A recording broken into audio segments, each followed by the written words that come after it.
Hello, my juicy co-creators. Lilu here from this beautiful capital that is London in England with Graham. Hello. Hello, nice to see you. Nice to see you too. Thank you for accepting this invitation to do an interview. That's a pleasure. It's should be an interesting interval. Yes, I'm excited to have one of your first book, if not the first book, The Sign. Well, not the first book. Well, okay, the book that you're holding, which is The Sign and the Seal, A Quest for the Lost Ark of the Covenant, is the first book in which I investigated a historical mystery. But I had been writing books for quite a long time before that. The first book I ever wrote was in 1981, and it was a travel book called Journey Through Pakistan. In those days, one could travel freely in Pakistan, and I had the good fortune to travel everywhere in Pakistan over a period of 6 or 7 months. That was the first book I did, and then I did some books on more political and economic subjects, such as a book about foreign aid, a critical book about foreign aid called Lords of Poverty. Yeah, you were working as a journalist for The Economist, huh? I was a journalist for The Economist. I was the East Africa correspondent for The Economist, and I traveled widely in the African region. I saw a lot about aid projects going on. I had the opportunity to travel to many other countries as well, and I felt that the whole system stank, rather badly, and that it was not helping people. It was hindering development in every possible way. So I wrote a kind of radical, critical book about foreign aid called Lords of Poverty. I think that's probably the unifying theme of my books over the years has been to take an outside or an exterior point of view. I don't take the mainstream point of view. I take rather an alternative point of view. At that time in the 1980s, criticizing foreign aid was a bit like criticizing motherhood, It's not something that one did, and I did criticize it, and I came in myself for a lot of criticism for having done so, but I still believe that I was right. And to this day, you're still seeing that. Yes, I believe foreign aid is a huge mistake. I think I don't think it recognizes the sovereignty and the responsibility of the peoples who are receiving aid, and all too often it empowers those who are already most powerful in the developing countries, and does not empower the poor who need to be empowered. Very often the problem of development is a problem of unequal power within the society, and you're not going to help that problem by making the powerful even more powerful, which is what it does. It gives them patronage, it gives them projects that they can control and manipulate, which the taxpayers in Western countries are funding out of the goodness of their hearts, but frankly it's not doing any good. The goodness of their heart, I don't know, but there's some obligations too, and at the same time there's society. But what I wanted to say is that why you start digging in the history and ancient civilization to see the root of it all, or how did this started really? There was no such reason why I started digging into historical mysteries. It was just that I came across a historical mystery. In my work as a journalist, it happened that I came across Ethiopia's claim to possess the lost Ark of the Covenant, and this intrigued me. There was something about it which I felt rang true, even though every academic authority I talked to told me that it was nonsense. And in fact, the more the academics dismissively and scornfully told me it was nonsense, the more interested in it I became, because I was aware, as many of them were not, how central the tradition of the Ark of the Covenant is to Ethiopian culture, and how there is a specific location where the Ark of the Covenant is believed to be kept. And it was after I'd first gone there, which was to the city of Aksum in 1982 or 1983, that I started slowly to dig into this mystery and to accumulate evidence and information that further intrigued me. For example, the presence of the black Jews of Ethiopia, the Falashas, who call themselves the Beta Israel, and who practice a very ancient mysterious form of Judaism, and it's a mystery in itself how they came to be present in the highlands of Africa, and I couldn't help feel that this mystery was connected to the claim that the Ark of the Covenant was in Ethiopia. So it was an investigation for me, which I ran in parallel with my interests in current affairs, but gradually the interest in historical mystery began to outweigh the interests in current affairs. There are enough people working on current affairs anyway, tens of thousands of journalists all around the world, all doing a very good job. And I felt I'd spend enough time doing that, and I got drawn more and more into the past, which is an intriguing place to go, because the past is not and can never be fully understood. If we can never even fully understand another country today, and we can't, how can we hope to understand history and remote prehistory? And this is the arrogant claim that historians and archaeologists make, that they have understood and completely explained the past. And I don't agree with them on that. And it's a plain fact that the further back you go, the less and less evidence you have. And the more and more history becomes a kind of story, becomes a narrative which is being told to us by certain powerful individuals in our society. And I actually have reached the conclusion that history is part of the mind control system that operates in our society. We are given a sanitized version of the past, which is seamlessly connected to our present, and we're therefore supposed to just accept the whole package without really asking any questions about it. And my function has been to ask questions about it. You're certainly a very courageous soul for doing that and doing this work. I saw, for example, your TEDx video just being removed from YouTube, things like that you must have seen throughout your life kind of be removed, that yet your books are out and selling in millions. So the information is coming out. They go through, ups and downs. I've taken a lot of attacks and criticism from mainstream academia and from their friends in the media. It has meant really for the last 10 years that the mainstream media don't cover my work because I'm considered to be too radical, too much of an oddball. But, this is becoming less and less important because we have this amazing thing called the internet where people can talk to one another and make their own choices about what they want to learn about and actively go out and seek that information. Nowadays, the gatekeeper who edits the big newspaper or who controls the big television channel doesn't have a monopoly on information as they did 20 years ago. And so I'm finding a new readership and a new audience out there in the realm of the internet, where I find that people are thinking radically and are thinking for themselves and are seeking to empower themselves with information through their own active endeavor rather than simply being spoon-fed it by the mass media. So it's been an interesting process to be this person who is largely hated, actually, by mainstream academia. I mean, I've seen historians and archaeologists virtually foaming at the mouth when they hear my name, because I'm considered to be some sort of I don't know, it's worse than a heretic. I mean, somebody who is, they honestly believe, that I'm misleading their students about the past. When students come to them after lectures and say, but what about this possibility of a lost civilization? They don't even want their students to consider that there might have been a lost civilization, because mainstream academia says, no, such a thing is completely impossible. So, I found myself again and again in confrontational situations, and all I can do is go ahead and tell my truth as I see it. I don't even claim that everything I've looked at in the past absolutely has to be a fact. I am just raising questions. I'm saying that maybe there is another way of looking at things. Maybe we shouldn't just accept absolutely chapter and verse what we're taught in school and what the media tell us. Maybe we should engage our brains and look at this information with different eyes. And I've tried to provide to people who are curious in and interested, really interested in the past.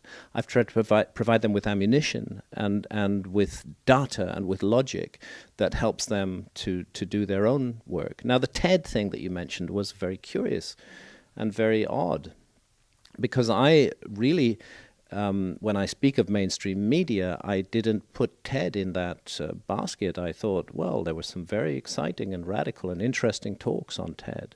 So when they invited me to speak at a TEDx conference, I felt right at home. I thought, this is a great place to go and explore some extraordinary ideas. What was your extraordinary ideas during that specific TED? The specific issue that I focused on was what I call the war on consciousness.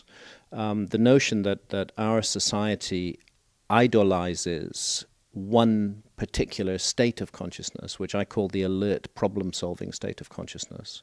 And while it may allow us certain holidays from that state of consciousness, whether in the form of low-grade reality TV or whether in the form of alcohol, while it may allow us certain little holidays, it basically wants us to remain in an alert problem-solving state of consciousness such that we can be active producers and consumers in the global economy and keep the big corporations, the wheels of the big corporations turning. And my view is that this global economy and societies based upon it is a broken model. And it is not going to continue for very much longer in its present form. And that we've already all seen the evidence for that with the global financial crisis, and it's quite clear that this economic system does not keep its promises, that it lies to us all the time. The illusion of endless prosperity and endless growth, everybody can see that that's not true now. And then there are these horrendous side effects, such as global pollution, such as the deeply offensive destruction of the sacred realm of the Amazon rainforest, such as the fact that our global society, our global technological, much vaunted society cannot even solve the problem of hunger on a global scale, such as the proliferation of nuclear weapons, such as the endless wars and conflicts multiplied by hatred and fear and suspicion that are going on around the world now, and this crazy pursuit of short-term goals, of short-term immediate profits without thinking of the long-term consequences of what we do. I would say that all of these things come from an over-monopolistic focus on the alert problem-solving state of consciousness. I'm not saying that there is no place for the alert problem-solving state of consciousness, because there is. If I get in an airplane, I would like the pilot to be in an alert problem-solving state of consciousness. He needs to be to fly that airplane. But I don't want him to be in that state of consciousness all the time. I want him to be in it when he's flying the airplane. Otherwise, I would think it would be very good for his mental health to explore other states of consciousness. And I raised the rather, I suppose, radical issue that shamanistic societies have something to teach us in this area, because shamanistic societies embrace deeply altered states of consciousness and find them an incredibly valuable realm of teaching from which one may learn important and significant life lessons that help us to be more adjusted and more functional human beings in this world. And I, furthermore, and it seems this was really what caused TED to actually delete my talk from their YouTube channel, I suggested that we don't really know what consciousness is. There is no full scientific explanation of consciousness. We know that it's involved with the brain in some way. Or not. Most people would say not, no. I don't think most people would say not. There is a correlation between the brain and consciousness. It's not fabricated by the brain. Well, this is exactly the point that I was making. The fact that a correlation exists between the brain and consciousness does not prove that the brain generates or manufactures consciousness.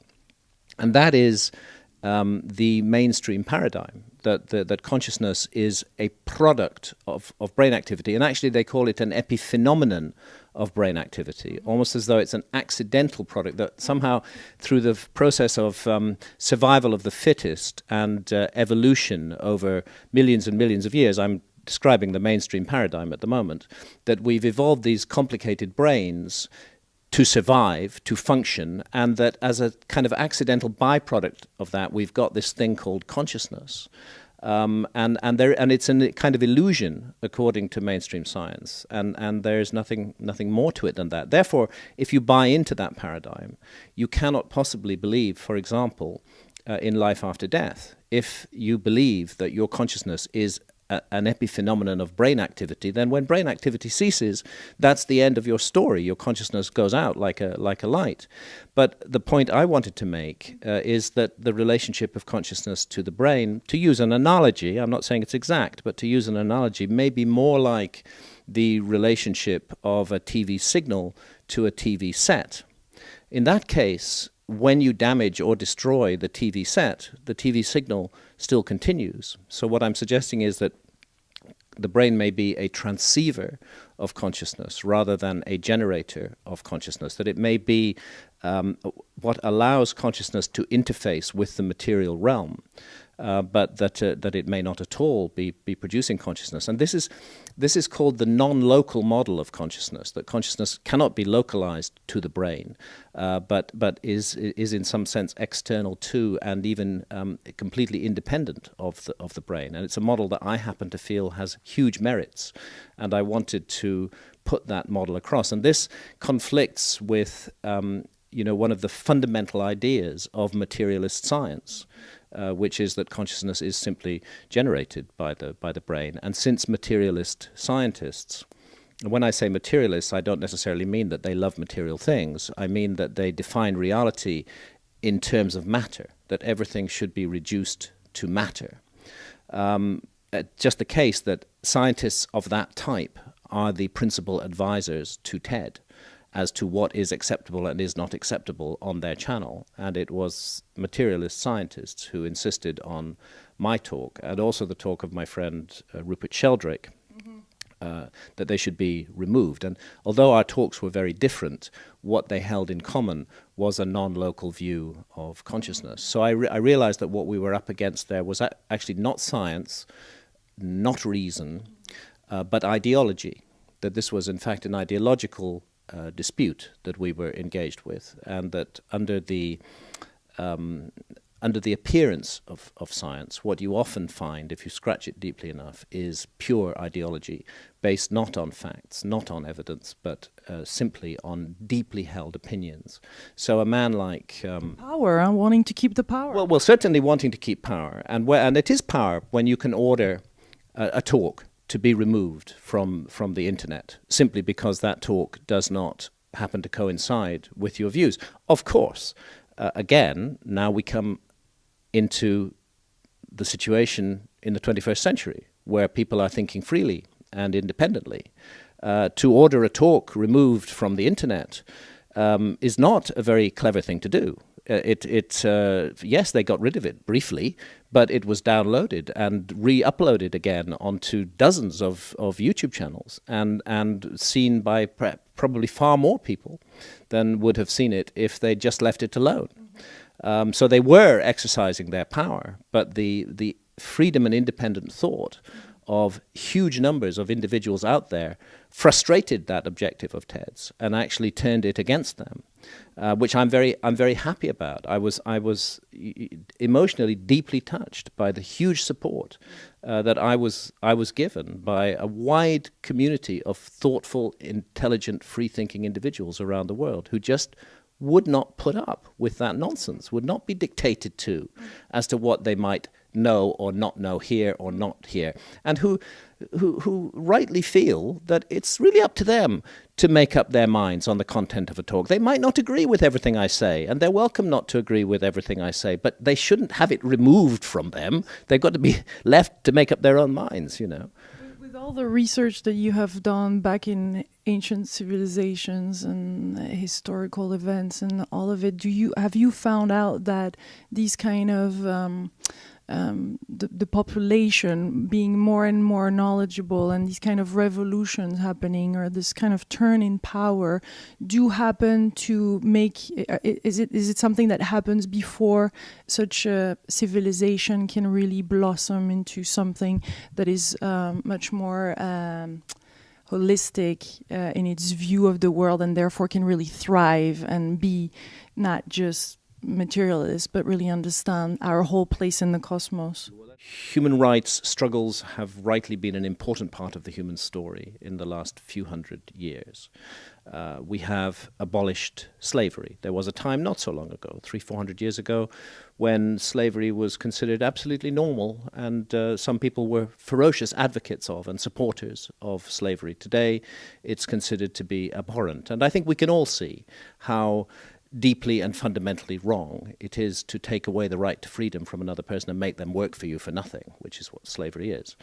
A grotesque abuse of human rights. The civil rights movement in the United States, where people of color were discriminated against simply because of their color, or indeed in South Africa, until very recently, apartheid. This is a grotesque and evil abuse of human rights, which have nevertheless, those who abused those rights strongly argued in favor of continuing to abuse them for many, many, many years. The women's liberation movement has been a very significant factor, certainly of the last century. And again, how absurd, we can see now how absurd and crazy it is to minimize the potential of half the human race simply because of their gender. What a ludicrous and stupid idea. But once it was considered to be absolutely right and proper that women should not have equal rights to men. The gay rights movement, why on earth should somebody be sent to prison because of their sexual choices? It's completely insane. We see that now. But for centuries we were blind to it, and people's lives were made miserable simply because of their sexual choices. So there have been great advances in our society, and we should recognize those over the last, say, 500 years or so. We do recognize largely the right to religious freedom, that people's religious choices are their own choice and their own right. But there's one fundamental human right which we do not even recognize as such in our society today. And that is the right to sovereignty over consciousness. Our consciousness is the most intimate, the most personal, the most sapient part of ourselves. And to live in a society that claims to hold the key to our consciousness and to tell us what we may or may not experience in the inner sanctum of our own consciousness as adults, is to live in a society in which it is impossible to be free in any meaningful sense.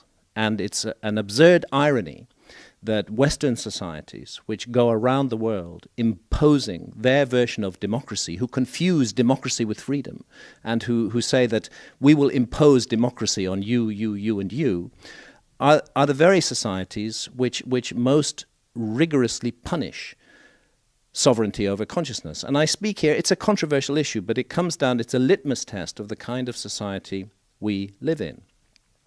If we live in a society that does not allow us to make use, for example, of ancient and sacred shamanistic plants to alter our consciousness, because those plants are defined as drugs or hallucinogens in our society. Like ayahuasca. Like ayahuasca of the Amazon, which has been in use in the Amazon for thousands of years, and the use of which is recognized in the countries surrounding the Amazon basin as a fundamental human right.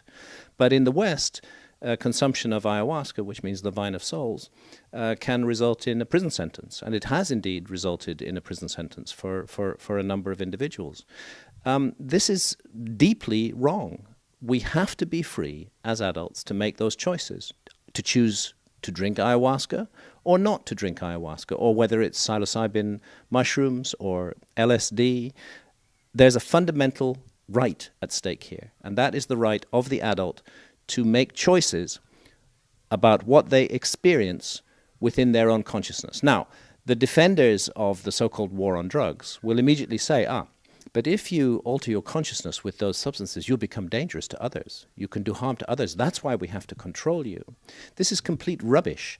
We already have laws, plenty of them, that deal with the issue of being dangerous to others. We've got so many of those laws, and I have no objection to those laws. If we cause harm and damage to others, then I think society has a legitimate role in preventing us from doing so. But what we experience in the inner sanctum of our own consciousness, that is no place for government or the state to go. And if we allow the state to go there, then we are allowing the state to transgress the most fundamental part of our freedom as individuals. And the whole principle of freedom becomes contaminated by allowing the state to do that. But are we evolved enough in our own society to take use of those drugs? Because when we see how they're used in the environment they're used and with the type of people and the evolve, even though if they walk on the land barefoot, they're actually very evolved in their spirituality and their understanding of the world. So are we really able, though, in our society to handle such a drug? And isn't it something that we can also discover in a more just natural or organic way?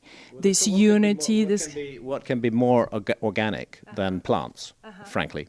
Yes. I mean, can you think of something more organic? Are we a society that can handle it and I will make good use of it? That's my question. We're a society that needs to learn to handle it. We're a society that urgently needs to develop our own shamanistic tradition. We're a society that needs to honor individual consciousness and allow the exploration of consciousness and to develop systems and structures that make that safe and nurturing and positive. We can never do that while our society maintains a rigid phobia on these matters, where our society is prepared to demonize, to criminalize, to send to prison, to ruin the reputation, to ruin the life of an adult who explores his or her own consciousness using these extraordinary agents of consciousness change. We will never get it right while we continue down that road. As far as I'm concerned, the so-called war on drugs is one of the most vicious, the most evil, the most cruel tyrannies that has ever been practiced in the human story. This year and every year, more than 750,000 Americans are arrested for smoking cannabis. Arrested. They get a criminal record. Okay, they may not all go to jail, but they get a criminal record. Their reputation is ruined. Their job chances are reduced. Their life quality is seriously damaged simply for making the choice to smoke a herb. This is not freedom. We cannot claim that we live in a free society, and I believe that the freedom of the adult to make those choices trumps everything else, and it's more important than any other issues that might be raised. Now, yes, as a society, we have a lot to learn about how to handle these powerful plant agencies. We have a lot to learn about how to handle them, but we will not learn that in the present climate. We can only learn it if we lift these restrictions and allow exploration to take place. And you know what? At the moment, even though there is a war on drugs, all of these substances are available. They're just available underground. It's not that the war on drugs works. I mean, if it really worked, if it actually did achieve its stated objectives, then its advocates might have something to say. I wouldn't agree with them, but they might have something to say. But it doesn't work. It's a miserable failure. And what it results in is more harmful and more dangerous drugs constantly coming onto the market. It's just not a success at all. The perfect example of this, of why actually we need to trust our citizens, we need to empower them to make choices rather than force them to make choices. The perfect example is what has happened with that powerful addictive drug called tobacco over the last quarter of a century. What has happened with that powerful addictive drug called tobacco is that the consumption of tobacco has radically decreased in the last 25 years. 25 years ago, there were smoking compartments in trains. You could smoke on airplanes. Every car was sold with an ashtray. Smoking was very normal and very widespread and undoubtedly very harmful to health. We never, at any point, sent people to prison or ruined their lives and reputations for smoking cigarettes. What did we do instead? We provided good information.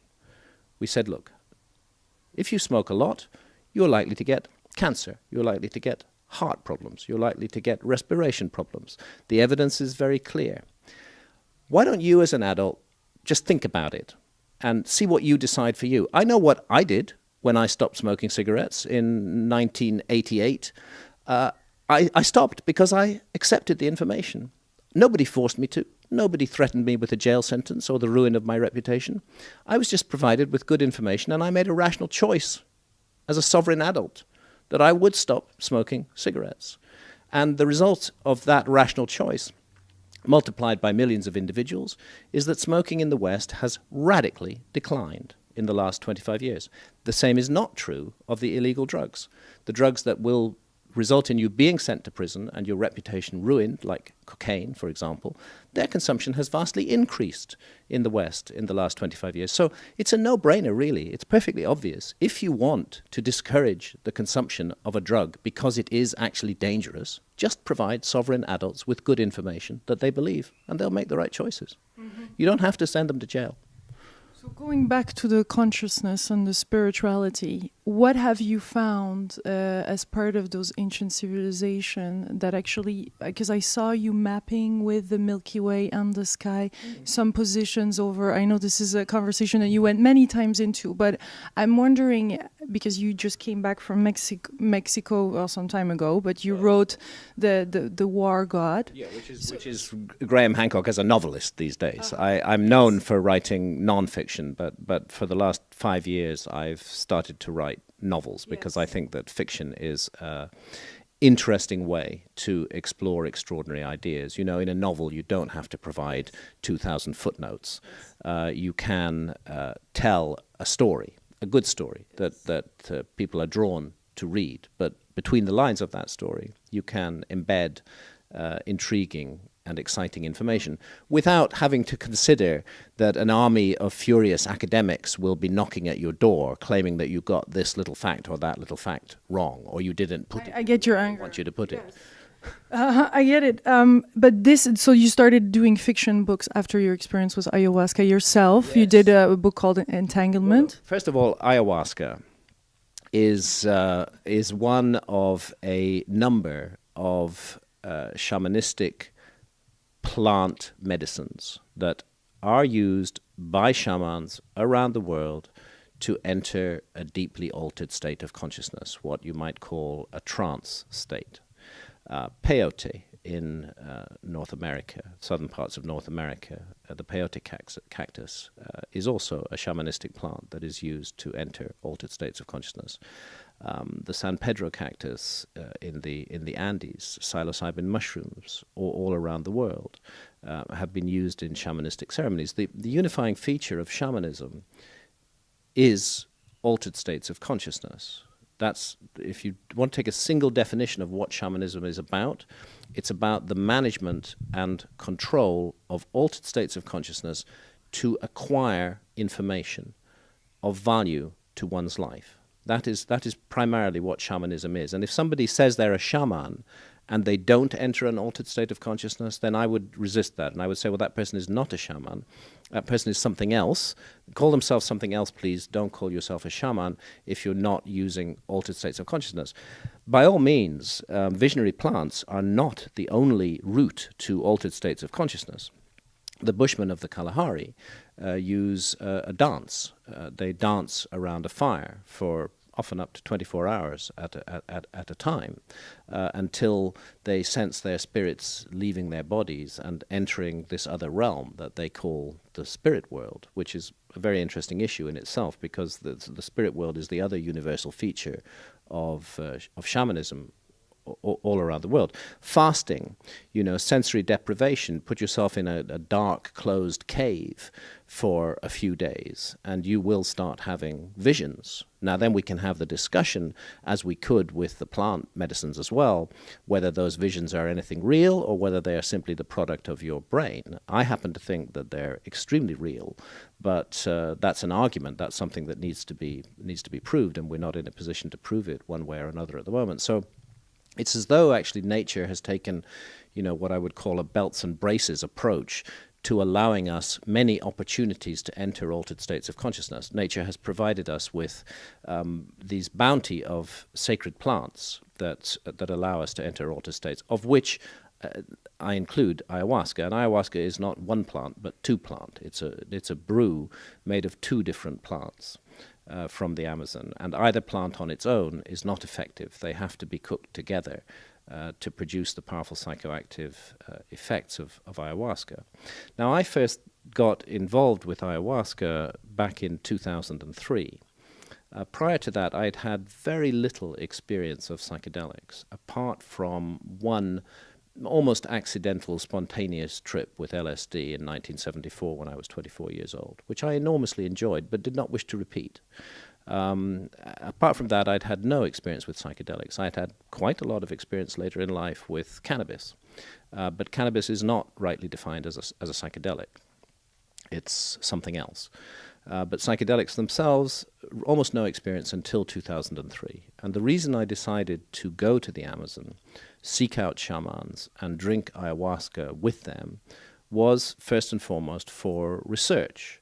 I was writing a book that became, it's in fact the last non-fiction book that I wrote, called Supernatural, Meetings with the Ancient Teachers of Mankind, which begins by exploring a mystery. And that mystery is the universal features of rock and cave art all around the world. Why is it that the San of southern Africa 8,000 years ago were painting figures that were essentially identical, and patterns, essentially identical to the figures in the painted caves of Lascaux or Chauvet in France? How do we explain this? Certainly these two cultures were not in contact with one another. Not only are they separated geographically, but they're separated by thousands of years in time as well. How do we explain these universal features? I wanted to understand that, and I came across an academic theory of which the main exponent is Professor David Lewis Williams at the University of Witwatersrand in South Africa, by no means the only, but the main exponent, which is that the universal features of rock and cave art may be explained if we understand that those who painted them were shamans, and that they had entered, as all shamans do, altered states of consciousness using various techniques, and that what they were depicting were the characteristic imagery of deeply altered states of consciousness. That's why it's universal. So when I discovered that there were shamans in the Amazon who were drinking a powerful visionary brew, and who were subsequently, when they returned to a normal state of consciousness, were painting what they remembered of their visions, it was obvious I had to go and learn about this. I don't believe in sitting in an armchair, and I will not let ideological issues get in the way of what I regard as direct and important research. So I went down to the Amazon, and I drank ayahuasca with shamans there. I had 11 sessions of ayahuasca in the Amazon over a 5-week period on that first research trip. And the experiences were very extraordinary and very, very powerful, and in a number of ways that surprised me, because it wasn't simply entering a seamlessly convincing parallel realm inhabited by intelligent entities who communicate with you telepathically.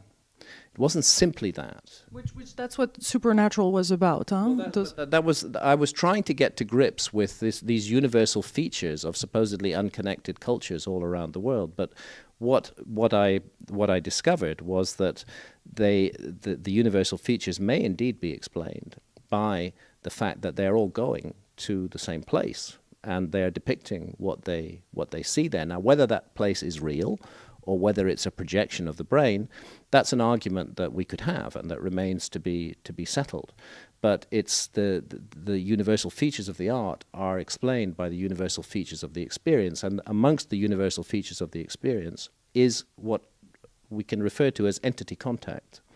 And actually, I would challenge people. There are a lot of people I've met who object to altering consciousness using plants. They feel somehow that it's improper or impure or a shortcut, that we should do, decades of meditation, or we should fast. Maybe it's just not their calling. I think there's many different paths. I think there are many different paths, but I have to say that I found a judgmental tone on this. I do find that people who, for example, strong advocates of meditation, it's not just they say meditation is for me, ayahuasca is for you. They say meditation is right, ayahuasca is wrong. They actually put it down They put these agencies down and even suggest all kinds of harms and dangers that may come from using those agencies, even though they themselves have never in their entire lives used such agencies. There is an instant knee-jerk judgment that takes place. I can simply report that to you as a fact of my experience. It's happened to me in audiences when I've talked about this. People have stood up and objected to it. You told me that it's impure and improper to use plants, that it's a shortcut, that you're not working hard enough, you have to do the hard work. So I don't agree with any of that. Everybody, as you say, everybody has a different path and what works for them. But what I would say is that these visionary plants are enormously effective at bringing about this experience of entity contact, of contact with another, an intelligence which is not human intelligence. It's something else that we're dealing with. Now, this itself is a very interesting issue, and if we were a more open-minded society, it would be possible to do some scientific inquiry into these entity contacts and what actually is or isn't going on here. Because one of the great advantages of the visionary plants is that you can literally turn that experience on when you want to.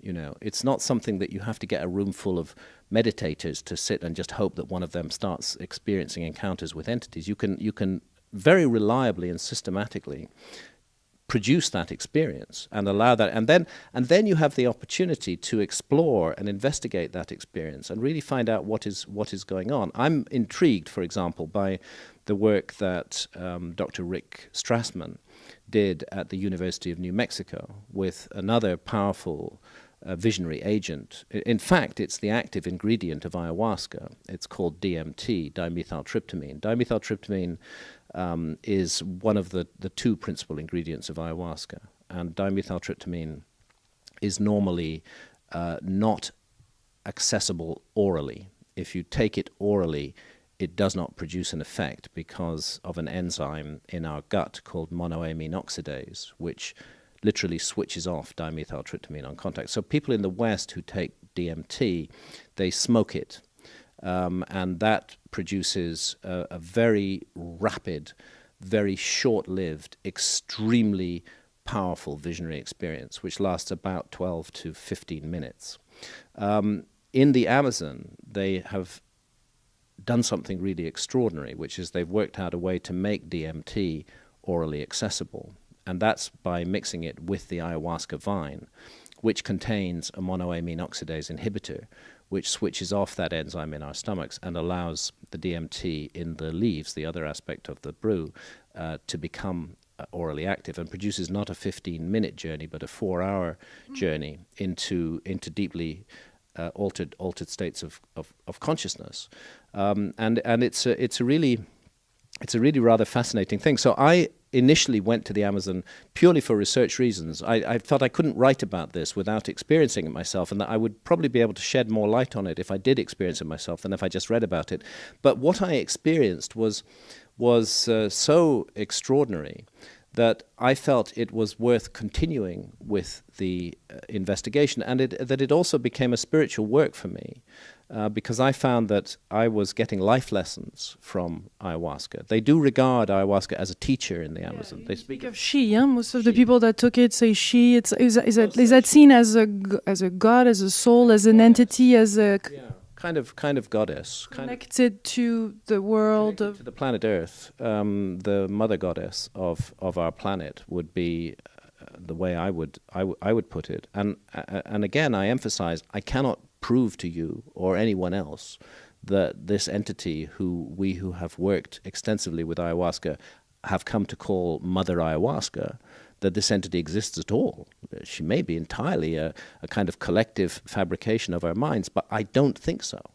The view that I take, and it comes back to this issue of the locality or not of consciousness, is that the brain is a transceiver of consciousness rather than a generator of consciousness, and that therefore it is possible to alter the receiver wavelength of the brain, and whole areas of reality that are normally closed off to our senses can be made accessible to us and to our consciousness, and that we can then interact with the intelligences that are present in those other areas of reality. And that's why I mentioned Rick Strassman's research with DMT. Now, he was using pure DMT, not ayahuasca.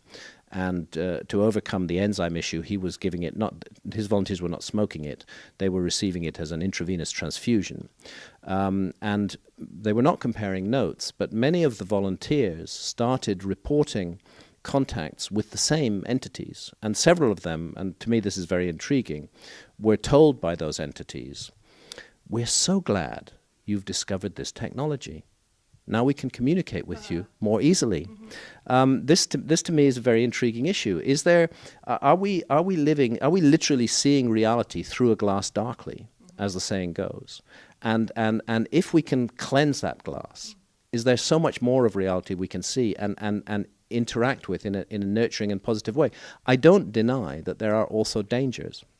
There is good and evil in this world, and I believe there is good and evil in the realms beyond as well. I think that this polarity of good and evil is one of the fundamental issues of our level of reality at the moment. I want to be very clear on what I'm saying here. I have a friend, James Tipton in the United States, who's got a nice phrase for this. He calls planet Earth a university of duality. This is not to say that duality is everything. Not at all. It's to say that there are certain lessons to be learned from duality. Learning from contrast. We're learning from contrasts. And actually, at this particular level of development, duality has a lot to teach us because it requires us to make choices. And I think most people don't really realize this or think this through, but just about virtually every minute of every day, we are constantly making choices. Sometimes very small ones, sometimes very huge ones that affect large numbers of other people, between good and evil, between dark and light. Between love and fear. Between love and fear. Is exactly what I was going to say next, between love and fear. We're constantly making these choices, and these choices define us, and it is by these choices that we grow or shrink. And that is a very useful gift that this university of duality is giving us. Because if we didn't have to make those choices, what responsibility would we have? What opportunity would there be for growth? Now, I'm not denying that there may be realms beyond this realm where all is one and it's all goodness and light, and that perhaps we aspire to and reach that. But right now, we have a lot to learn from duality. But anyway, the duality exists in the material world, and it also exists in immaterial worlds that are not accessible to our senses.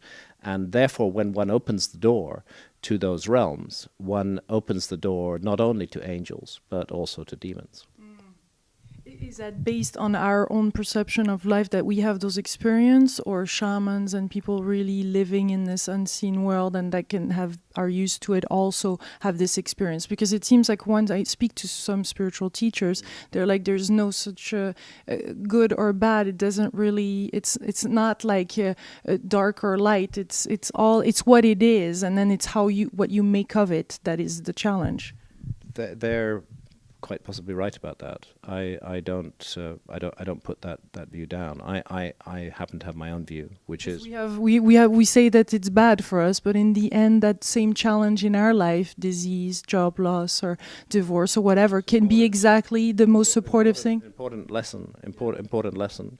But look, I mean, if we make choices that add to the misery and the suffering of others, which infringe upon the sovereignty of others, which reduce their life chances, okay, I would say we are making a choice for evil. I would not say all is one. I would say that the individual and many individuals make those choices, many governments make those choices. When a government sits down and invests public money in creating drones that can go and massacre whole villages because they're trying to catch one guy that they disagree with, they are infringing with wickedness on the sovereignty of every one of those villagers. And this is not an act that is morally neutral, as far as I'm concerned. Yeah. The same way then in Mexico there was massacres. So you saw that, you see that as a demonistic... I think it's an interesting idea to explore.